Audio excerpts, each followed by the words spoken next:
Boker Tov, nous étudions ce matin la Mishnah numéro 7 du premier chapitre.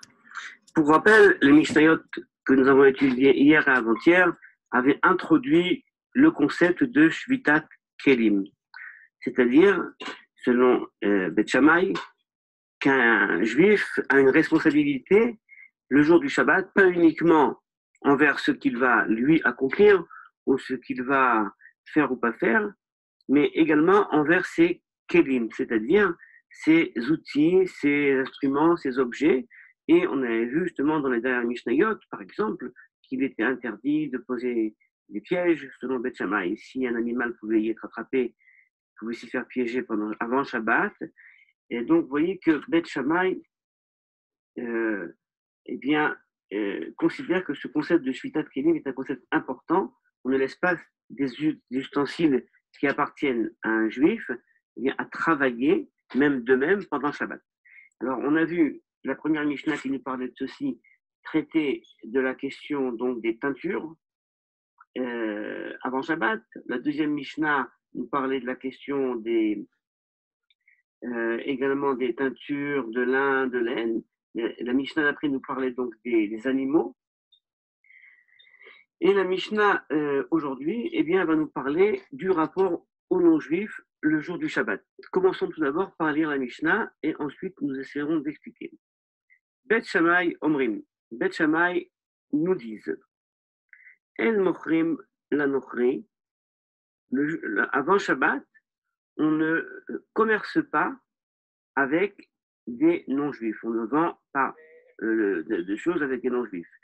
Ve'en to'anim imo.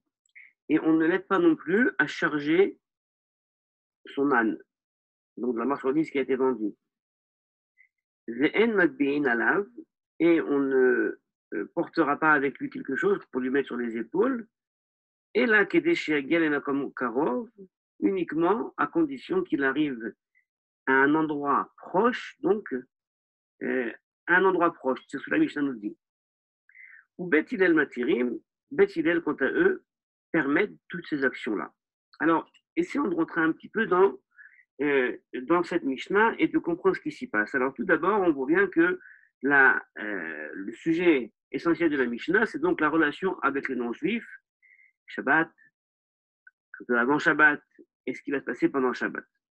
Alors, tout d'abord, il faut comprendre qu'à l'époque de la Mishnah, donc on rappelle qu'on est au 1er siècle à peu près, à l'époque de la Mishnah, donc on est en terre d'Israël. En terre d'Israël, les villages sont exclusivement juifs. Il n'y a pas de village interethnique. Les juifs habitent entre juifs, les romains entre romains. Et donc, il y a des relations, c'est ce que la Mishnah nous dit, il y a des relations de commerce sur une base peut-être quotidienne, en tout cas entre des juifs et des non-juifs. On voit ça de la Mishnah. Mais ces relations-là, généralement, ne se font pas dans le cadre de la maison. Les Juifs se rencontrent généralement dans le cadre de la police, c'est-à-dire la police, la ville, la cité. À l'époque, c'était donc soit Tibériade, soit Tipori, dans le Galil. Donc, on sait à cette époque-là des groupuscules qui évitaient tout contact avec les non-juifs, pas uniquement parce qu'il y avait un enjeu de gouvernement sur la terre d'Israël entre les Juifs et les Romains, les Gréco-Romains, mais parce qu'il y avait une conception beaucoup plus, je dirais, zélote, d'avoir aucun lien avec les non-Juifs. Prenez par exemple les Juifs de Qumran, qui s'étaient donc cachés à Qumran, installés à Qumran après la destruction du deuxième temple. Eh bien, ces Juifs-là eh bien, interdisaient tout contact avec le non-Juif, toute collaboration, ils évitaient. Donc, tout d'abord, au niveau donc, de ce qui se passait réellement, il faut comprendre qu'on avait donc des liens économiques. Maintenant, on est donc là avant Shabbat, on a une personne qui vient, et donc vraisemblablement vient faire des affaires. Et de ce qu'on voit, il vient sûrement acheter quelque chose. Donc, il vient dans les maisons, dans les villages juifs, et on est la veille de Shabbat. Et donc, la Mishnah, quelque part, essaye d'envisager les raisons qui vont interdire cette collaboration et arrive à plusieurs idées. Alors, je recommence la Mishnah avec ces considérations. Bet Shammai nous disent on ne vend pas à un non-juif avant Shabbat, On ne l'aide pas non plus à poser la marchandise sur son âne, parce qu'à l'époque, comme aujourd'hui, pour charger un âne, eh bien, il faut le charger à deux, pour avoir une charge égalitaire des deux côtés, parce qu'il y avait souvent une sorte de selle qu'on posait sur l'âne avec des sacs, donc il fallait être deux. Donc on n'aide pas le non-juif à charger son âne, et on ne l'aide pas non plus à porter quelque chose sur ses épaules, une action qui se faisait généralement seule. Ven magdi'in alav. À moins, et là, comme Karov, à moins qu'il arrive donc à un endroit proche. Alors, pas très clair, évidemment. J'aimerais, pour essayer de comprendre cette Mishnah avec vous, eh bien, réfléchir aux enjeux. Supposons qu'un non-juif soit venu avant Shabbat dans la demeure d'un juif. Ce juif-là lui vend donc un objet quelconque qu'il va devoir charger. Cet objet-là appartient ensuite donc à cette personne qui a acheté. Le non-juif n'est pas soumis au Shabbat, a priori. Dans la liste des personnes qui sont soumises au Shabbat, on a en effet l'étranger, mais l'étranger ne vraisemblablement ne pas parler du non-juif qui vient faire du commerce. De plus, on nous parle de quelqu'un qui n'habite pas proche, puisqu'il doit partir avant Shabbat et le temps d'arriver ensuite, les Makom Karov, un endroit donc proche qu'on ne sait pas encore identifié. Donc, ce n'est pas très clair pourquoi y a-t-il une considération de la chose qui va être vendue, alors que cette chose-là appartient maintenant aux non-juifs, et donc il n'y aurait pas de problème de Jvitat Kelim, puisque c'est le sujet de nos Mishnayot, puisque la chose n'appartient plus. Et pourtant, je crois qu'il faut quand même voir, suite au commentaire du professeur Zéel Safraï sur cette Mishnah, justement, une certaine responsabilité que le juif avait, même envers ses objets, même un objet qui a été vendu. La Tosefta, par exemple, texte qui est parallèle à la Mishnah, nous raconte l'histoire d'une vache d'un juif qui a été vendue, qui a été volée par des non-juifs. Et bien cette vache évitait de manger des choses interdites. Ou encore, vous voyez, des histoires comme ça qui disent que même quand on est au-delà du discours de la propriété, eh bien, il y a quand même une certaine responsabilité. C'est peut-être ce que Beth Shammai veut le dire. Mais, donc, Beth Shammai dirait, on ne vend pas à un non-juif parce que eh bien, on a une responsabilité également envers cet objet-là. Donc, on ne l'aidera pas, on ne va pas non plus le charger, à moins qu'il puisse arriver à un makom karov.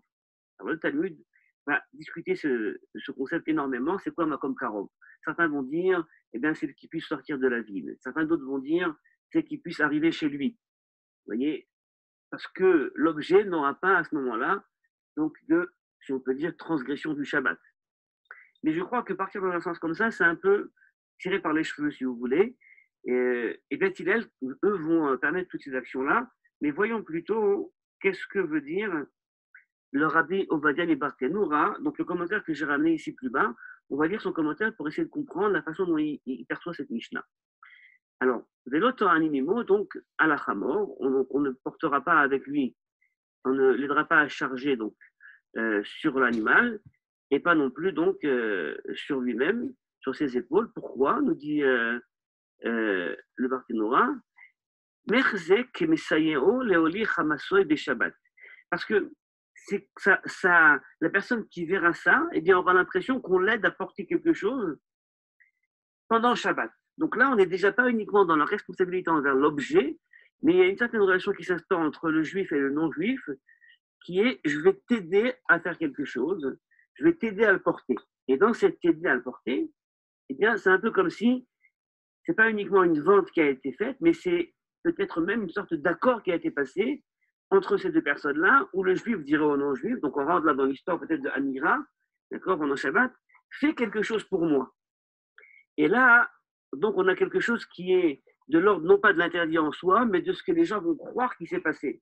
Continuons la Mishnah, continuons pardon le Barthénoura, et là, Kedesh Egel et Makom Karov, jusqu'à ce qu'il arrive à un endroit proche, Klomar, Shia Makom, Shirotze Leolicho Karov, Shiuchal Lagia Sham Mibeod Yom.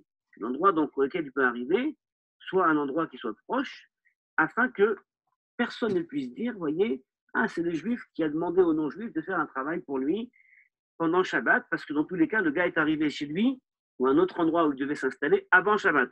Donc dans tous les cas, il n'y a pas eu de transgression du Shabbat. Et Beth Hillel, quant à eux, permettent donc toutes ces actions-là, à condition que le non-juif puisse sortir de chez lui, donc chez les juifs, alors qu'il fait encore jour, même 2 minutes avant Shabbat. Donc, pour Beth Hillel, même selon Barthénois, il n'y a pas la considération sociale. Que va-t-on dire? D'accord? Alors, donc on ne vend pas, d'accord? Et donc, comme je dis, Barthénois continue, Beth Shammai interdit, regardez où je mets en marqueur, Mishum de man de chazé, savar de shlucho ou veshtichuté ka'amid, parce que la personne qui verra ça, donc le juif aider le non-juif porter, eh bien, il va penser que le non-juif, en fait, est devenu une sorte de shaliach. Il est devenu le shaliach, voyez, l'envoyé du juif, et donc le juif lui demande de faire quelque chose pendant Shabbat, ou Beth Hillel, lo chayché lehachi, et Beth Hillel, donc des voisins. Donc, il ramène le ran. Alors, ça, c'est notre explication que j'ai lue, l'explication du Tosfot Yom Tov. La première explication donc, du Barthénois nous disait, parce qu'il a l'impression qu'on l'aide à porter, qu'on l'aide à faire quelque chose. D'accord. Et la deuxième explication du Tosfot Yom Tov nous parle plus d'une shlichut. On a l'impression que c'est une shlichut, mais encore une fois, c'est quelque chose qui est lié à la crainte que les autres croient. Alors, voilà. Donc, vous voyez, c'est quand même quelque chose d'intéressant de considérer qu'on peut lire cette Mishnah donc, au moins de deux façons. Soit une responsabilité du juif envers son objet vendu, c'est-à-dire dans le cas de Futet Kevin, soit une sorte de barrière qu'on instaure pour des raisons sociales